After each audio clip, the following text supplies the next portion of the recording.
আমার সাথে ঢাকা উত্তর থেকে আমার সহযোদ্ধারা এসেছেন। সবাই একটু আছো তো? সবাই আছো? সবাই আছো?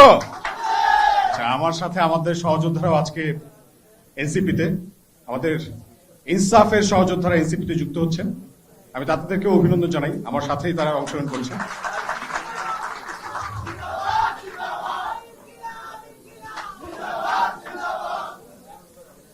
ধন্যবাদ।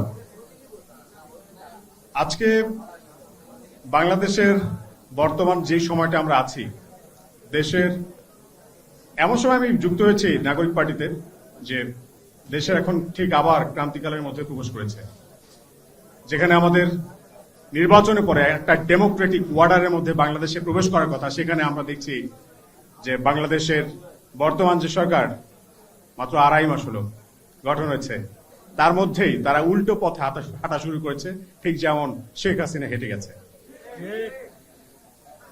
এই যে দেশের এখন একটা পরিস্থিতি, আপনারা প্রত্যেকে জানেন যে দেশের জ্বালানি সংকট কি প্রখর অবস্থা ধারণ করেছে। আমাদের রাস্তা দিয়ে আপনারা হাঁটা শুরু করবেন, দেখবেন প্রত্যেকটা রাস্তার পাশে পাশে বাইকাররা দাঁড়িয়ে আছে, গাড়ি নিয়ে দাঁড়িয়ে আছে, লোকজন তেলের জন্য হাহাকার করতেছে, 2 থেকে 3 কিলোমিটার ধরে লাইন। কিন্তু বাংলাদেশের বর্তমানে মন্ত্রী পরিষদের সরকার দলীয় যে সকল মন্ত্রীদের আমরা দেখছি, তারা যেভাবে মিথ্যাচার করবে বলছে যে সবকিছু একদম ঠিক আছে, শস্য শ্যামলা সুজলা সুফলা বাংলাদেশ, বাতাবি লেবুর বাম্পার ফলনের মতো আবারও আমরা একই রকম কাহিনী দেখতে পাচ্ছি। তো এই যে একটা পরিস্থিতি, আমার মনে হয় এত সুন্দর করে গুছিয়ে ট্যালেন্টেড মিথ্যা কথা শেখ হাসিনা হয়তো বলতে পারতো কিনা আমি জানি না, তবে তারা যে পারছে, এটা আমাদের তাদেরকে অভিনন্দন জানাবো নাকি আমরা আসলে নিজেরা লজ্জিত হবো আমরা বুঝে উঠতে পারছি না। যে জুলাইয়ের যে আকাঙ্ক্ষা ছিল আমাদের, সে আকাঙ্ক্ষা বাস্তবায়ন করার কথা যাদের, তারা শুরুতেই যেভাবে মানুষের গণরায়কে উপেক্ষা করে ছল চাতুরির আশ্রয় নিয়ে একটা বড় ধরনের প্রতারণা করেছে, সেখান থেকে আমরা বুঝতে পারছি যে সামনের দিনগুলোতে বাংলাদেশ কোন পথে যেতে চলেছে। তা আমরা চাই না ওই সকল দিনগুলো আবার ফিরে আসুক, কারণ আমরা চাই না বারবার আবু সাইদ মুগ্ধরা রাস্তায় প্রাণ দিতে দাঁড়িয়ে যাক। আমরা চাই প্রত্যেকটা মায়ের বুক ভরা থাকুক, তারা তাদের সন্তানের সাথে বাঁচুক। আমরা চাই না আমাদের কোনো ভাই হারাক, কোনো মা তার সন্তান হারাক। সেই সাথে আপনাদেরকে এটুকু বলতে চাই যে বাংলাদেশ আমাদের প্রত্যেকের দেশ।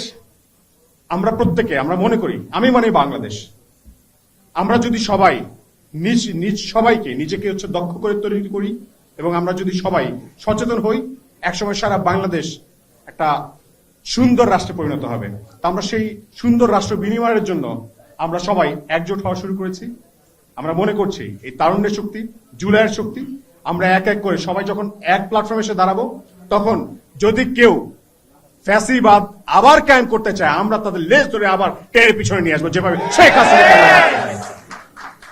আপনাদের সবাইকে আমরা অভিনন্দন জানাচ্ছি। আপনারা সবাই এখানে এসেছেন, সবাই যে আকাঙ্ক্ষা নিয়ে এসেছেন, সে আকাঙ্ক্ষা বাস্তবায়নের জন্য আল্লাহ আমাদের সবাইকে কবুল করুক।